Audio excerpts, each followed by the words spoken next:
सबसे पहले तो मैं आप सबका थैंक यू अदा करता हूँ कि आज हम सभी लोग मौजूद हैं। यकीनन ये हमारी जिंदगी का एक खूबसूरत लम्हा है जिसके लिए हमारे वालिदैन ने ये ख्वाब देखा था, हमने ख्वाब देखा था और अल्हम्दुलिल्लाह हमने वो ख्वाब अचीव कर लिया।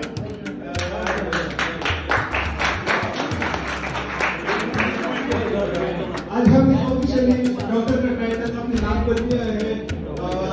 स्टेथोस्कोप जो हम उठाते हैं वो ऑफिशियली हमने उठाने का जो देखा था वो कंप्लीट कर दिया है और इसके लिए हम सिर्फ पैसे नहीं दिए, अपना सब कुछ कुर्बान किया है। अपनी जो ताकत थी, अपनी जो पैसा था, वालिदैन का जो ताकत था, जो पैसा था, वो हम सब ने इसके लिए जो लगाया था वो बिल्कुल आज हमने अचीव कर लिया है।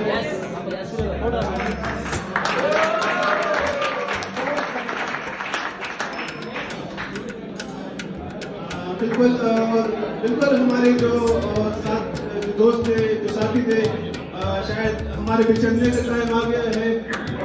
शायद जिंदगी में वफाकी तो इंशाल्लाह दोबारा भी मुलाकात होगी, दोबारा भी मिलते रहेंगे। मेरी दुआ है कि आज जो सब इधर मौजूद है और जो हमारे बीच नहीं है, जो जा चुके हैं, उनकी भी मेरे दिल से यही दुआ है कि हम हमेशा साथ रहे, खुश रहे और एक साथ कामयाब हो जाए। हमने अपने डाउन दे के एजुकेशनल एडवाइजर थे, उनका भी मैं शुक्रिया अदा करूँगा कि इन लोगों ने हमारे साथ दिया। बिल्कुल इनके साथ भी अपने डाउन आए, अमीर सर है, हमेशा कोशिश करते हैं कि आपकी फीस कर देंगे, लेकिन ये जिंदगी से जुड़े हुए क्या थे, ये होता रहे और चलता रहेगा ऐसी। आखिर में मैं यही कहूँगा कि मेरी दुआ है कि हम कामयाब हो जाए, हमारे ख्वाब जो हमारे ड्रीम है वो हम पूरे कर लें। या जिल्लू उदू जुवान, स्पसिबो большое।